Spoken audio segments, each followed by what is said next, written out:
মোৰ এটা কথাতে ভাল লাগিছে যে মই সেই ঐতিহাসিক ক্ষণৰ সাক্ষী হৈ ৰোৱাৰ সৌভাগ্য হ'ল।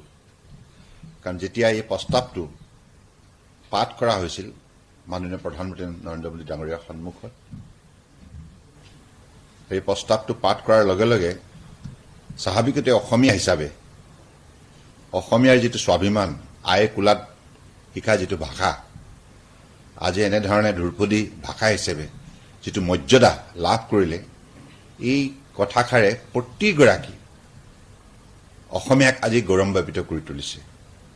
আৰু সঁচা অৰ্থতে আমি অসমীয়া সমাজে আন্তৰিকতাৰে ভাৰতবৰ্ষৰ প্ৰধানমন্ত্ৰী নৰেন্দ্ৰ মোদী ডাঙৰীয়াক কৃতজ্ঞতা জ্ঞাপন কৰিবই লাগিব।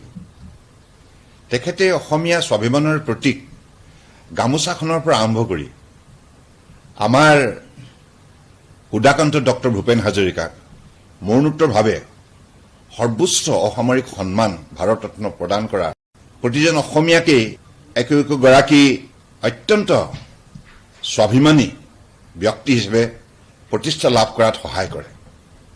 গতিকে মই ভাবোঁ যে মাননীয় প্ৰধানমন্ত্ৰী ডাঙৰীয়াই অসমীয়া জাতিক যেনেধৰণে সন্মান প্ৰদান কৰিছে, নিশ্চিতভাৱে আমি সকলোৱে শলাগ ল'বই লাগিব।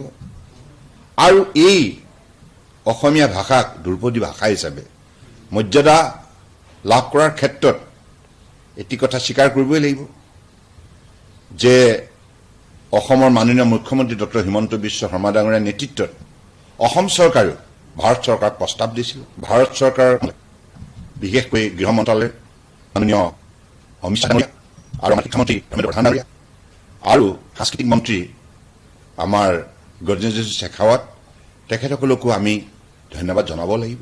গতিকে মোৰ ভাল লাগিছে যে মহাপুৰুষ শ্ৰীমন্ত শংকৰদেৱৰ পৰা আৰম্ভ কৰি গুৰুসকলে, আমাৰ মহান সাহিত্যিকসকলে, লক্ষ্মীনাথ বেজবৰুৱাৰ পৰা আৰম্ভ কৰি আমাৰ আনুৰাম ঢেকিয়াল ফুকন, আমাৰ পদ্মনাথ গোহাঁই বৰুৱাৰ লগতে জ্যোতিপ্ৰসাদ আগৰৱালা, বিষ্ণুপ্ৰসাদ ৰাভা, ডক্টৰ ভূপেন হাজৰিকাৰ বিভিন্নগৰাকী মহান সাহিত্যিকৰ যি অৱদান আছে, এই কথাখিনি আজি আমি নিশ্চিতভাৱে মনত পেলাবই লাগিব।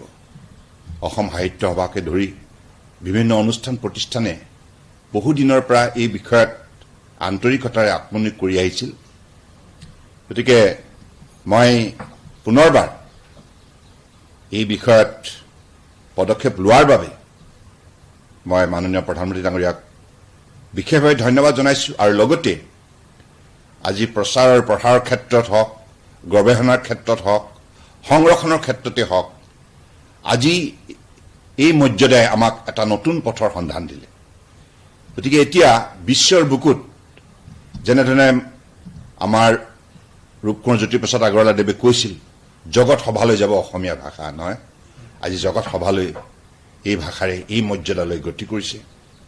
গতিকে মোৰ দৃঢ় বিশ্বাস যে উঠি অহা প্ৰজন্মই অসমীয়া ভাষাক অত্যন্ত শ্ৰদ্ধা সহকাৰে ইয়াক চৰ্চা কৰিব, গৱেষণাত আত্মনিয়োগ কৰিব আৰু